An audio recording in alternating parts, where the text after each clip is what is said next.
Hello बच्चों। तो जिस तरह से हम लोग इलेक्ट्रिसिटी चैप्टर पढ़ रहे हैं, तो आज हम लोग एक छोटा सा वीडियो करेंगे। एक्चुअली में ये लास्ट वीडियो में ही बताने वाले थे, लेकिन किसी वजह से फिर वो वीडियो हम बढ़ा नहीं पाए। खैर यहाँ पे करते हैं हम लोग, तो अच्छे तरीके से करेंगे, कोई टेंशन नहीं, आराम से पढ़ाई करो। रेटिंग क्या होता है किसी बल्ब का? नॉर्मली तुम किसी भी दुकान से जाकर कोई इलेक्ट्रिकल अप्लायंसेस लोगे, बल्ब वगैरह खरीदोगे, तो उसमें एक चीज लिखा रहता है। तुम लोग अगर नोटिस किए होगे तो मान लो इस तरह से लिखा हुआ है, इस तरह से लिखा रहता है। कभी देखे होगे तुम लोग बल्ब वगैरह में, किसी भी इलेक्ट्रिकल अप्लायंसेस हो उसमें ये लिखा रहता है। इसी को हम लोग बोलते हैं रेटिंग। इसी को क्या बोलते हैं? रेटिंग। तो बेसिकली रेटिंग हम लोग को क्या बताता है? रेटिंग बताता है कि जो भी इलेक्ट्रिकल अप्लायंसेस है वो किस वोल्टेज के लिए बना है और वो पर सेकंड कितना इलेक्ट्रिकल एनर्जी कंज्यूम करेगा। पर सेकंड मतलब उसके पावर। तो ये हमें बताएगा कितना पर यूनिट टाइम में कितना एनर्जी यूज करेगा, खर्च करेगा, और ये बताएगा कि कौन सा वोल्टेज के लिए बना है। यानी इसको हम लोग सिंपली ऐसे बोलते हैं, product of potential difference end voltage is called rating. ठीक है। तो अगर किसी बल्ब में रेटिंग समझ में आ गया, रेटिंग मतलब बताता है कि कोई भी इलेक्ट्रिकल अप्लायंसेस किस वोल्टेज के लिए बना है और उसका पावर क्या है, यानी वो कितना इलेक्ट्रिकल एनर्जी कंज्यूम करेगा पर यूनिट टाइम में। जिस तरह से अगर किसी बल्ब में ये रेटिंग लिखा हुआ है तो व्हाट डज इट मीन? तो इसका मतलब यह है कि अगर उस बल्ब को, अगर मान लो हम लोग रेटिंग ऑफ अ बल्ब, ये रेटिंग ऑफ अ बल्ब है,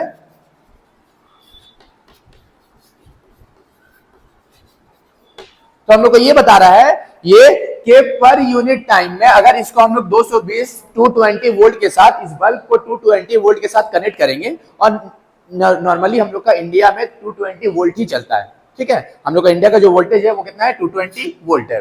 ठीक है। तो 220 वोल्टेज के साथ अगर हम इस बल्ब को कनेक्ट करेंगे तो वो 100 वाट पावर लगता है। हम लोग वाट पढ़े थे लास्ट क्लास में। अगर तुम लास्ट क्लास नहीं किए तो डिस्क्रिप्शन में लिंक है, उसको जाकर देख के आओ, वरना शायद ये नहीं समझ में आएगा। वाट मतलब क्या होता है? जूल पर सेकेंड। जूल पर सेकेंड को हम लोग वाट बोल लेते हैं। ठीक है।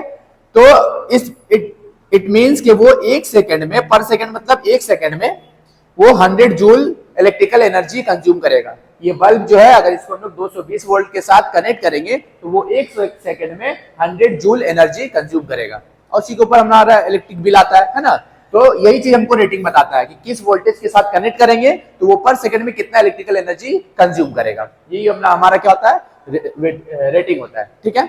तो इस तरह से देख सकते हो तुमको कि the rating of a bulb is this. What does it mean? तो दिस स्टेटमेंट मीन कि अगर बल्ब को हम लोग 220 वोल्ट वोल्टेज के साथ कनेक्ट करेंगे तो वो एक सेकंड में 100 जूल एनर्जी कंज्यूम करेगा। हो गया? यहां तक समझ में आ गया? मान लो अगर दो बल्ब दे देता है, अब इसमें पूछता है कि किस तरह से ग्लो करता है ना। अगर दो बल्ब दे दिया, मान लो एक का रेटिंग ये है और एक का रेटिंग दे दिया है 220 वोल्ट और यहां पर दे दिया 60 वोल्ट, और बोला अगर कि इसको हम लोग घर में कनेक्ट किए हैं, अपने घर में ये दोनों बल्ब को लगाएं, कौन ज्यादा ग्लो करेगा? Which one glow brighter? Which one glow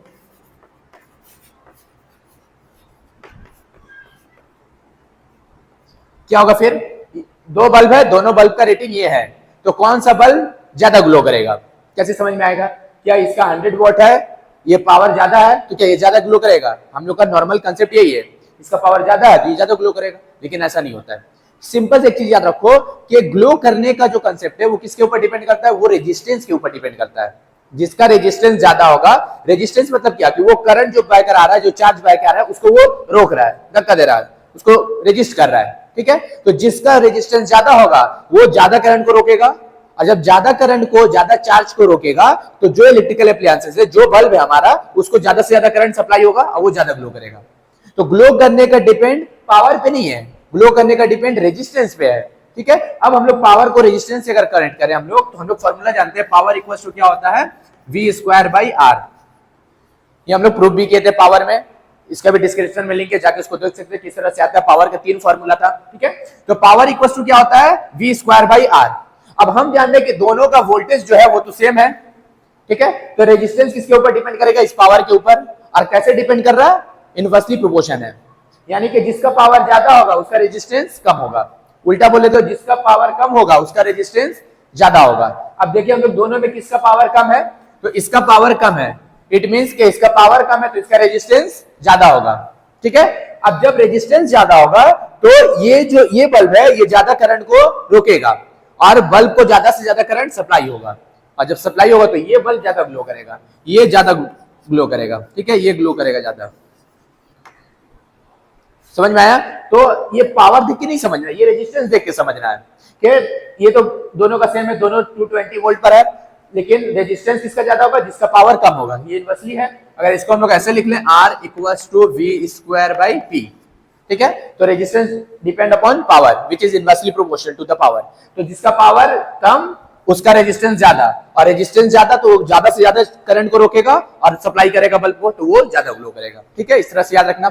और कभी कभी तुम्हारा माध्यमिक में ऐसे ही दे देगा कि दो बल्ब का रेटिंग जो है इस तरह से क्वेश्चन उठा के देखना। 17-18 में ये क्वेश्चन पूछा हुआ है कि दो बल्ब है, दोनों का रेटिंग ऐसे ही दिया हुआ है, अब बताओ दोनों का रेजिस्टेंस का रेशियो क्या होगा? तो हम लोग को ये पता है रेजिस्टेंस इक्वल टू क्या होता है? V square by P। तो इसका अगर हम लोग रेजिस्टेंस निकालेंगे तो क्या होगा? V स्क्वायर है तो V कितना है? 220 इंटू 220, और P कितना है? 100। यहां से इसका रेजिस्टेंस निकल जाएगा, और इसका रेजिस्टेंस निकालने के लिए हम लोग क्या करेंगे? V स्क्वायर, इसका भी होता है V स्क्वायर, तो V स्क्वायर और P कितना? 60। अब दोनों का हम लोग रेशियो कर लेंगे तो ये ऊपर से आराम से ये कट जाएगा, ये 0 कट जाएगा, और जो भी आएगा V को दोनों का रेजिस्टेंस आएगा, आ गया है, बस रेशियो निकाल देंगे। तो इस तरह से न्यूमेरिकल्स भी आता है, ठीक है। तो याद रखना जब दो रेटिंग देगा और रेजिस्टेंस निकालने बोलेगा तो ये फॉर्मूला लगा देना है, ठीक है, दोनों के लिए, और जो निकालेंगे जो आएगा वो आंसर हो जाएगा, ठीक है। तो इस तरह से दे सकता है, फिर प्लस दे सकता है कौन ज्यादा ग्लो करेगा, ठीक है। तो नॉर्मली क्या होता है कि हम लोग का हाउस होल्ड जो होता है वो पैरेलल सर्किट में कनेक्ट होता है। हम लोग पढ़े थे सीरीज और पैरेलल, तो घर का जो बल्ब होता है वो हम लोग का पैरेलल में कनेक्ट होता है। अब पैरेलल में क्या कांस्टेंट होता है? याद रखना पैरेलल में वोल्टेज कांस्टेंट होता है। तो वहां से भी समझ में आ रहा है कि ये दोनों में सेम होगा, क्योंकि पैरेलल सर्किट में कांस्टेंट होता है, तो उस वक्त भी रेजिस्टेंस पावर के ऊपर डिपेंड करता है, ठीक है। लेकिन अगर वो दोनों बल्ब को हम लोग सीरीज में कनेक्ट कर देते हैं, अब यहाँ से नया चीज समझो, दोनों को अगर हम लोग सीरीज में कनेक्ट कर देंगे तब कौन सा बल्ब ज्यादा ग्लो करेगा? तो हम लोग को याद है कि सीरीज में क्या कांस्टेंट होता है? सीरीज में करंट कांस्टेंट होता है। हम लोग पढ़े हैं सीरीज में करंट कांस्टेंट होता है। तो अब यहां से तुम समझ ही नहीं पाएंगे किसका रेजिस्टेंस ज्यादा है। हमको कुछ ऐसा फॉर्मूला चाहिए जिस जहां पर करंट से हम लोग को समझ में आए। तो पावर का एक और फॉर्मूला होता है, पावर का फॉर्मूला होता है I स्क्वायर R। ये भी हम लोग देखे थे, पावर का एक फॉर्मूला ये भी होता है। ओम्स लॉ से इसको अगर हम लोग रिप्लेस करेंगे, ठीक है, तो ये वाला आ जाएगा। तो यहां पर अब करंट क्या है? करंट कांस्टेंट है, तो पावर और रेजिस्टेंस यहां पर क्या होगा? ये डायरेक्टली प्रोपोर्शन है। बोलोगे सर यहाँ पर इनवर्सली, यहाँ पर डायरेक्टली कैसे हो गया? तो ये पैरेलल के लिए, ये सीरीज के लिए। सीरीज में करंट कांस्टेंट होता है तो दोनों का I कांस्टेंट होगा, तो उस वक्त रेजिस्टेंस पावर पे डिपेंड करेगा। कैसे? डायरेक्टली। जिसका पावर ज्यादा उसका रेजिस्टेंस ज्यादा, और जिसका रेजिस्टेंस ज्यादा होगा वो ज्यादा ग्लो करेगा। तो अब हम लोग देख लिया अगर दोनों में, तो अब इस कंडीशन में सीरीज में इसका पावर ज्यादा है तो इसका रेजिस्टेंस भी ज्यादा होगा, और ये ज्यादा करंट ज्यादा चार्ज को रोककर सप्लाई करेगा बल्ब को, और वो बल्ब ज्यादा ग्लो करेगा। जिसका रेजिस्टेंस ज्यादा वो ज्यादा ग्लो करेगा। तो सीरीज के कंडीशन में याद रखना जिसका पावर ज्यादा होता है वो ज्यादा ग्लो करता है, और पैरेलल के कंडीशन में, या अगर सीरीज पैरेलल नहीं बोल के तुमको डायरेक्ट देते कि हम लोग का हाउस होल्ड सर्किट जो होता है उसमें अगर ये कनेक्ट है तो तब भी हमको मानना है कि ये पैरेलल सर्किट ही है, उस वक्त भी ये ज्यादा ग्लो करेगा जिसका पावर कम। ये हम लोग को समझ में आ गया कि रेटिंग क्या होता है, कौन सा बल्ब ज्यादा ग्लो करेगा, ठीक है। तो आज का वीडियो यहीं तक। Thank you, like share subscribe कर देना।